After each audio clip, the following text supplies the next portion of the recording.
মানে মানুষ, সে বনবাসে থাকতো। কিন্তু যখন কুম্ভকর্ণ যখন হচ্ছে গিয়ে উঠলো, তখন কুম্ভকর্ণ রাবণকে জিজ্ঞেস করলো, আপনি আমাকে জাগিয়েছেন, তার মধ্যে নিশ্চয় কোনো কারণ আছে।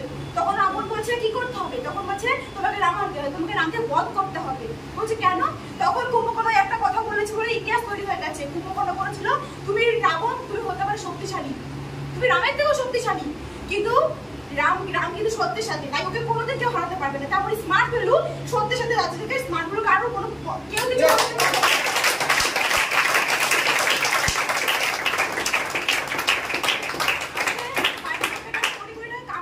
কিন্তু আমার মনে যে সঠিক শিক্ষাটা রয়েছে ওটা যদি না থাকে আমি কিছু করতে পারবো না। আগে স্মার্ট ভ্যালু আমাদের সঠিক শিক্ষা দেবে, তারপর ওর গালিগুলো ঠেলে পাঠাবে। কিন্তু স্মার্ট ভ্যালু সবসময় হাত ধরে রাখবে যে না তোমাকে করতে হবে। কিন্তু মাইটি কুইন একটা কথা বলেছিল যে তোমাকে জীবনে দুটো জিনিস মেনে রাখতে হবে, তোমার স্বাস্থ্য যদি ভালো হয় তুমি ভালো, আর যদি তোমার স্বাস্থ্য খারাপ হয় তো মরে যাবে। আর যদি তোমার স্বাস্থ্য যদি ভালো হয় তুমি স্বর্গে যাবে, আর যদি তোমার স্বাস্থ্য খারাপ হয় তুমি নরকে যাবে। কিন্তু যদি স্মার্ট ভ্যালু যদি তুমি শিক্ষাগুলো নিয়ে থাকো না, তুমি বড় একদিন মানুষ হবে, আর যে বড় মানুষ হবে সেইকে তুমি স্মার্ট ভ্যালু তুমি স্বর্গে যাবে, নরকে যাবে না। আমরা গ্যারান্টি দিতে পারি তুমি যে শিক্ষাগুলো নেবে তুমি স্বর্গে যাবে, নরকে যাবে না।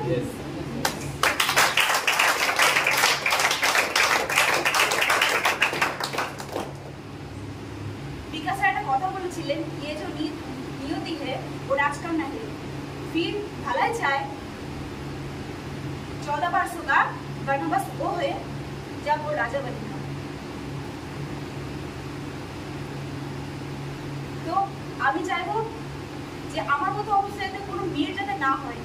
আমি চাইবো যে স্মার্ট ভ্যালুতে সবাই এটা মন দিয়ে করুক।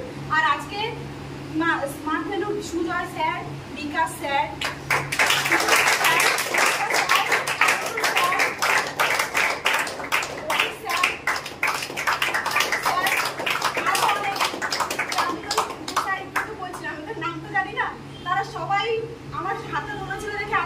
এই জায়গা থেকে আমি উঠে আসতে আমি জানি না যে আমার মতো মেয়ে পারবে কিনা, আমার মানে মনে হচ্ছিল যে আমি পারবো।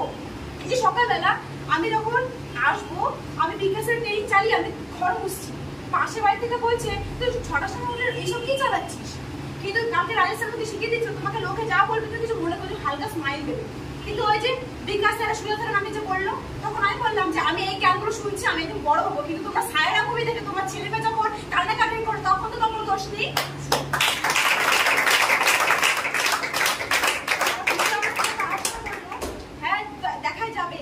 লোক ধরা, তুই কবে লোক ধরবি, কবে জয়েন হবে, কবে লটারি লাগবে।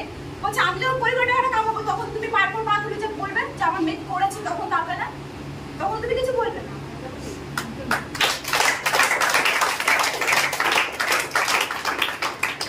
তো আমার নেক্সট টার্গেট হচ্ছে গিয়ে আমি সুপার স্মার্ট হবো, গোল অ্যাচিভ করবো।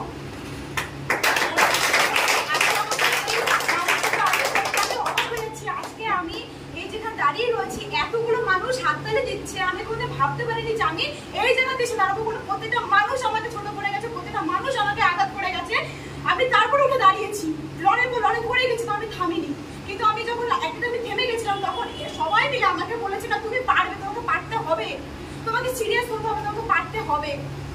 কিন্তু এই যে আনন্দ স্যার গোল্ড অ্যাচিভ করেছে, সুজা স্যার রুবি অ্যাচিভ করেছে, এটা কি লিডারশিপ হওয়ার জন্য? এরা হাজারটা মানুষের ভালোবাসা পেয়েছে দেখে আজকে লিডারশিপ হতে পেরেছে। আমাকে এরকম আমি চাইবো যে আমি তো জীবনে মানে কোনদিন আমি চাইছি যে আমি আমার ফ্যামিলিকে দেব, মানে আমি কারোর জন্য কিছু করতে না পারি, আমি আমার মায়ের জন্য করবো, আমি আর মায়ের জন্য করবো। আমার ইচ্ছে আছে আমি একটা বড় বাড়ি করবো। তো আমার ইচ্ছে ছিল স্কুটি কিনবো। তো দেখা যাক আমার এটা ইচ্ছে আমি এটা করবো। ফোন তো সবাইকে কিন্তু আমি একটা এমন জিনিস মানে আমি আমার টাকার জন্য আমি আমার মাসিকে বাঁচাতে পারিনি, আমি আমার টাকার জন্য দাদুকে বাঁচাতে পারিনি, কিনা তারা বাংলাদেশে অব্দি থাকে। কিছুদিন আগে আমার মাসি মারা গেছে, যেহেতু ট্রিটমেন্টের টাকার জন্য বাংলাদেশ থেকে এখানে আসতে পারিনি। আমার ঠাম্মা দাদুরা একটা মানে ভালো পরিবেশ মানে একটা ভালো ইয়ে ছিল, এখন এমনই অবস্থা হয়েছে ঠাম্মা দাদু এখন মানে ইনারে দিন মানে এরকম অবস্থা ওরা পৌঁছে গেছে। তো আমার ইচ্ছে যে ওদের জন্য আমি অ্যাটলিস্ট কিছু করবো, আর আমি মেয়েদের জন্য কিছু করতে চাই।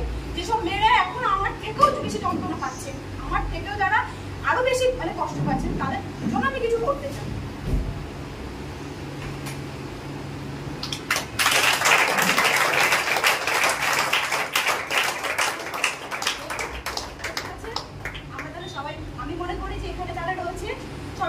ফ্যামিলির মতো।